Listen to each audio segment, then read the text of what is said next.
Audio Jungle. हर खबर पर आपकी नजर बेताब समाचार।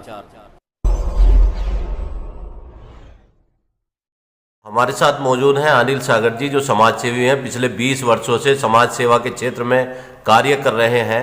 अनिल सागर जी, बेताब समाचार में आपका स्वागत है। जी धन्यवाद।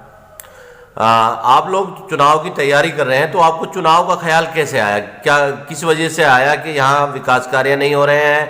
क्या यहाँ पे नुमाइंदे सही नहीं है? जी, ऐसा बिल्कुल जायज़ सवाल है आपका। समाज के लोगों ने, और मैं समाज का एक अंग हूँ, समाज का हिस्सा हूँ, समाज के लोगों ने बहुत समय से उत्पीड़न शोषण झेलते हुए, और लोगों ने जब यहाँ 15 साल का साम्राज्य किसी का देखा, किसी का 10 साल का साम्राज्य देखा, उससे पूर्व में भी बहुत लोग रहे हैं, उनका भी साम्राज्य देखा उन्होंने। यानी कि नुमाइंदे जिस पार्टी के भी हों, उन्होंने सबसे पहले तो लोगों के मान सम्मान में बहुत ठेस पहुँचाई है। वादे खिलाफी काम उन्होंने किए हैं। आप क्षेत्र में घूमोगे, अगर जो 15 साल का रहने वाला प्रत्याशी था, आज उसको दर दर भटकना पड़ रहा है वोट के लिए। मतलब जिस पार्टी से था, उस पार्टी से भी उनको बाहर निकाला गया, और दूसरी पार्टी में वो आए तो उनको जो है ऐसी स्थिति सामने उनके खड़ी हो गई कि उनको विरोध का सामना करना पड़ रहा है। उससे पूर्व में मैं आपको ये बताना चाहूँगा कि हम लोग सामाजिक राजनीतिक आंदोलन में मेरा बहुत लंबा समय और अनुभव रहा है। समाज के लोगों ने मुझे तैयार किया। समाज ने कहा कि भाई देखिए, हम लोगों ने पुरानों को बहुत देखा, ऐसे ऐसे लोगों को देखा जो झूठ बोल के समाज में और समाज के लोगों को गुमराह करने का काम करते हैं। मेरा सिर्फ यही कहना है कि देखिए, हम नए विकल्प के तौर पे आ रहे हैं। समाज हमें तैयार कर रहा है, समाज के साथ बैठ के हम लोग तैयारी कर रहे हैं चुनाव की, और उसमें समाज ही डिसीजन लेता है कि हमें करना क्या है।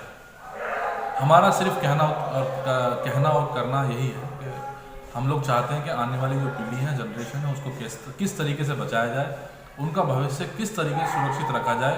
इस बिंदु पे हम लोग काम कर रहे हैं।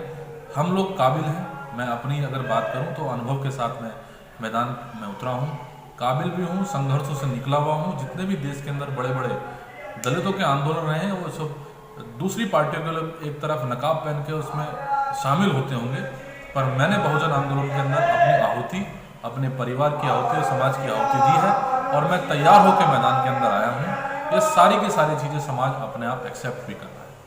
हाँ, तो अनिल जी, आप जो है निर्दलीय चुनाव लड़ेंगे या किसी दल से चुनाव लड़ेंगे?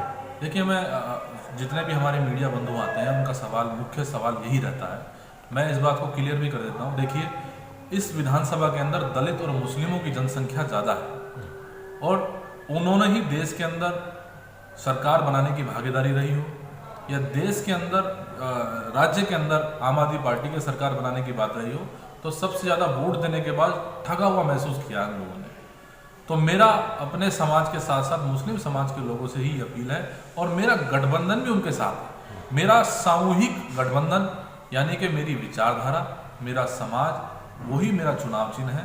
बाबा साहब डॉक्टर अम्बेडकर की विचारधारा, और ऐसे जितने भी महापुरुष रहे हैं, माता दीन भंगी रहे हों, ओम प्रकाश वाल्मीकि रहे हों, अहिल्याबाई होलकर रही हों, झलकारी बाई रही हों, ऐसे जितने भी तमाम महापुरुष रहे हैं, ये मेरा चुनाव चिन्ह और यही मेरा आदर्श है। इन्हीं के नाम से मैं चुनाव लड़ूंगा। विधानसभा सीमापुरी की मुख्य समस्याएं क्या है? सबसे देखिए, डेवलपमेंट के नाम पे आप जिनकी संख्या 100 में से 85% जिनकी संख्या है, उनके इलाके में आप देखेंगे सफाई के नाम पे, डेवलपमेंट के नाम पे, गली सड़कों के नाम पे देखेंगे कोई डेवलप नहीं हुआ। मैं कल MCD कॉलोनी नंदनगरी के अंदर गया था, जो एक बार काम हुआ आज से 20 साल पहले, 25 साल पहले हुआ, उसके बाद ना तो वहाँ सड़कें बनी हैं, ना नाली बनी है, ना वहाँ पर जो दिल्ली सरकार पानी, स्वच्छ पानी और मीठे पानी की बात करती है, वहाँ पूरी कॉलोनी के अंदर बोरिंग का पानी जाता है। एक प्लांट बना हुआ है, जो दिल्ली जल बोर्ड का जो प्लांट है, वो प्लांट खराब हुआ है, और जबकि दिल्ली में ही वो कॉलोनी लगती है सीमापुरी विधानसभा के अंदर, वहाँ पर फ्लैटों के अंदर भी अगर किसी ने कंस्ट्रक्शन तैयार किया है, अगर डेवलप किया है, उसको बनाया, मतलब आर्किटेक्ट ने अगर नक्शा भी बनाया है, तो उसमें मीठे पानी की सुविधा नहीं दी है।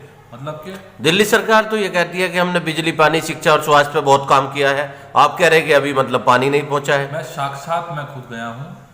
मैं आपसे भी निवेदन करूंगा, आप नंदनगरी के अंदर MCD फ्लैट के अंदर जाइए, आपको दिल्ली सरकार की नीति और जो वो बोलती है करनी और कथनी के अंदर आपको फर्क नजर आएगा। वहाँ घरों में मीठे पानी की सप्लाई है ही नहीं। सीमापुरी विधानसभा से जो प्रतिनिधि जीते थे राजेंद्र पाल गौतम, जो वो मंत्री भी बने, मंत्री बनने के बावजूद भी क्या सीमापुरी विधानसभा में पानी की पहुंचने की सुविधा भी नहीं पहुंच पाई?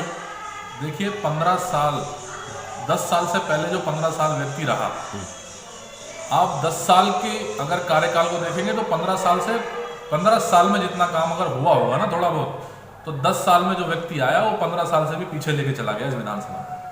अगर नए विकल्प की बात और समर्थन की बात अगर आ रही तो इसलिए आ रही है क्योंकि उन लोगों ने सिर्फ झूठ की राजनीति की है। जो जिस समाज से ताल्लुकात रखता है उस समाज में भी उन्होंने काम नहीं किया। मतलब मैं इस बात को इसलिए कह रहा हूँ कि आप जाके क्षेत्र में अच्छा, यहाँ पर जो युवाओं को रोजगार की बात है, शिक्षा की बात है, स्वास्थ्य की बात है, इस पर कितनी खरी उतरी है आम आदमी पार्टी की सरकार? जी देखिए, आम आदमी पार्टी रोजगार के नाम पे और सबसे पहला बेस जो उन्होंने जो बिजली पानी का जो बेस लिया था, उस बेस पे इन लोगों ने, आप देखेंगे दिल्ली जल बोर्ड के जो हमारी कॉलोनी में जो बिल आते हैं पानी के, इन्होंने कहा था कि बिजली हाफ और पानी माफ। 40-40 हज़ार के लोगों के बिल, 25-25 हज़ार के, मेरा खुद का बिजली और पानी का जो बिल है वो 25-30 हज़ार रुपये का बिल है। आप पूरी कॉलोनी में घूम लीजिए, 40, 50, 60 ऐसे लोगों के पानी के बिल आए हैं, तो पानी माफ़ कहाँ से हो गया? और बिजली में भी आप देखिए, बिजली में भी कितनी बढ़ोतरी हुई है। मतलब 200 यूनिट में से अगर कोई पार कर देता है तो 201 यूनिट उसकी काउंट होती है। तो कहीं ना कहीं धांधलेबाजी पूरी है। और रोज़गार की आप बात करेंगे, रोज़गार के नाम पे सिर्फ और सिर्फ लोगों को ठगा गया। बिजली पानी से ही लोगों का विकास नहीं होता है। अगर हम लोगों को रोज़गार दें, अब बड़ी बात मैं आपको ये बताना चाहता हूँ, जो सीमापुरी के अंदर जो लोगों को एक अनाथ के रूप में देखा जाता है, जब कांग्रेस पार्टी रही, सत्ता में रही, तो उन्होंने अपने कार्यकर्ता को आगे किया और जिस समाज से व्यक्ति था उन्होंने अपने समाज में डेवलप किया। ऐसे ही जब आम आदमी पार्टी आई तो उन्होंने कांग्रेस के लोगों को नेगलेक्ट किया, भाजपा के लोगों को, अन्य लोगों को नेगलेक्ट किया। मैं इनके बीच में से जो खाई है या लोगों के अंदर जो ऐसी मानसिकता है उसको ख़त्म करने के लिए आया हूँ।